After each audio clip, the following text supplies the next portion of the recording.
Hello friends, அனைவருக்கும் வணக்கம். So நிறைய பேர் வந்து பார்த்தீங்கன்னா எம்கேயூ டைரக்டர் ஆஃப் டிஸ்டன்ஸ் எஜுகேஷனில் அசைன்மெண்ட் வந்து எப்படி சப்மிட் பண்ணணும் அப்படின்னு சொல்லிட்டு கேட்டிருந்தீங்க. ஸோ அதான் பார்க்க போகிறோம்.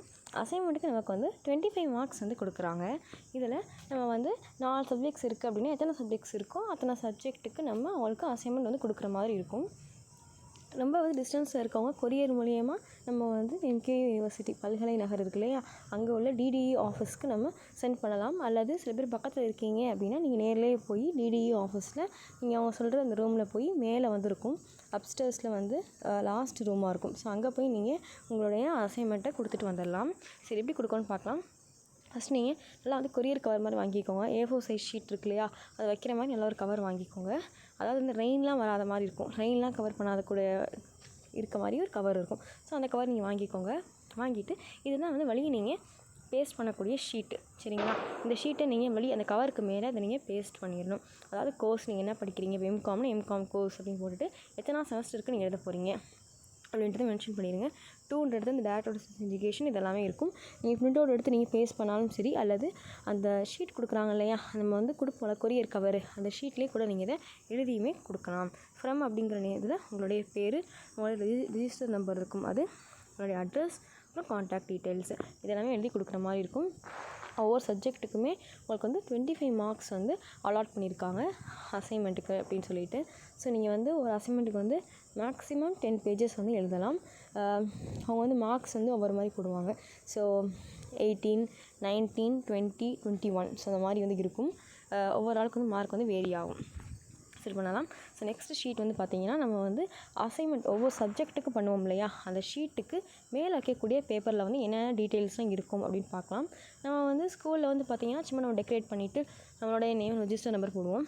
அதே மாதிரி இதுக்குமே பண்ணுறோம். பட் இந்த டீட்டெயில்ஸ் எல்லாமே இருக்கணும் அப்படின்னு சொல்லியிருக்காங்க இல்லையா, மேலே உங்களுக்கு போட்டிருக்கு பாருங்கள். Students should fill and attach the front page in each assignment அப்படின்னு சொல்லி கொடுத்துருக்குறாங்க. இதுதான் ஸ்டூடெண்ட்டுடைய நேம் போட்டுக்கோங்க, உங்களோட பேர், உங்களுடைய ரெஜிஸ்டர் நம்பர் தான் என்னோட என்ரோல்மெண்ட் நம்பர் அப்படிங்கிறது, உங்களுடைய கோர்ஸ் அதிலே நீங்கள் எழுதிக்கோங்க.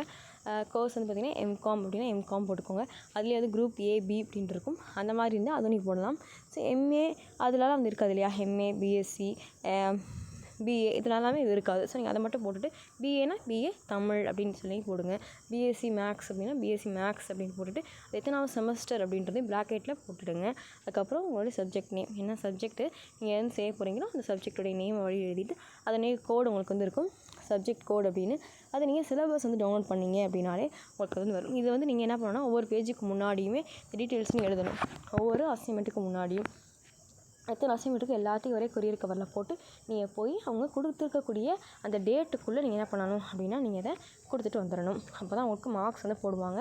ஒரு சிலர் வந்து பார்த்திங்கன்னா அசைன்மெண்ட் நீங்கள் சப்மிட் பண்ணாமல் இருப்பீங்க, சப்மிட் பண்ண மறந்துட்டு நீங்கள் வந்து என்ன பண்ணுவீங்க அப்படின்னா உங்களுடைய செமஸ்டருக்கு வந்து நீங்கள் அப்ளை பண்ணியிருப்பீங்க, அதுவே வந்து எடுத்துப்பாங்க. உங்களுக்கு வந்து ரிசல்ட்டுமே வரும். ரிசல்ட் வரும்போது பார்த்திங்கன்னா நீங்கள் வந்து எக்ஸ்டர்னல் எக்ஸாம் எழுதியிருப்பீங்க இல்லையா, அதுக்கான மார்க் வந்து உங்களுக்கு வந்துடும். அதாவது 75 மார்க்குக்கான மார்க்ஸ் வந்துடும். பட் இன்டர்னலில் எதுவுமே இருக்காது, வெறும் ஹைஃபன் இருக்கும். ஸோ ஒரு ப்ராப்ளமும் கிடையாது. நீங்கள் நெக்ஸ்ட் டைம் எழுதுவீங்க இல்லையா செமஸ்டரு, அப்போ நீங்கள் போய் இந்த அசைன்மெண்ட்டை மறக்காமல் நீங்கள் கொடுத்துட்டீங்க அப்படின்னா இந்த மார்க்கை அதுக்கு அடுத்து வர செமஸ்டர் மார்க்கு வந்து உங்களுக்கு பப்ளிஷ் பண்ணுவாங்க இல்லையா சர்டிஃபிகேட்டு, அப்போ இந்த மார்க்கையும் உங்களுக்கு அதை போட்டு கொடுத்துருவாங்க. So no problem. பட் இருந்தாலும் கொடுத்த டேட்டுக்குள்ளே நீங்கள் அதை கரெக்டாக போய் எழுதி கொடுத்துட்டு வந்துடுங்க. அப்போ தான் உங்களுக்கு மார்க் கிடைக்கும். மேலும் டிடிஇ ரிலேட்டடாக எம்கேயூவில் என்னென்ன அப்டேஷன்ஸ் வரணும் அப்படின்னாலும் நம்மளுடைய சேனலை சப்ஸ்கிரைப் பண்ணிக்கோங்க மறக்காமல். ஸோ எப்படி எக்ஸாமுக்கு அப்ளை பண்ணணும், எப்படி படிக்கணும், எப்படி ஈஸியாக பாஸ் ஆகலாம், எவ்வளோ மார்க் எடுத்தால் பாஸ், எவ்வளோ மார்க் எடுத்தால் டிஸ்டிங்ஷன், ஃபர்ஸ்ட் கிளாஸ் அப்படின்னு நிறைய டீட்டெயில்ஸ் நம்ம பார்க்கலாம். அதோட மட்டும் இல்லாமல் சிலபஸ் எப்படி எடுக்கணும், புக் மெட்டீரியல் வந்து எப்படி சென்ட் பண்ணுவாங்க, இதெல்லாமே இனி வர போகிற வீடியோஸில் பார்க்கலாம். தேங்க்யூ ஸோ மச் ஃபார் வாட்சிங் ஃப்ரெண்ட்ஸ். பாய்.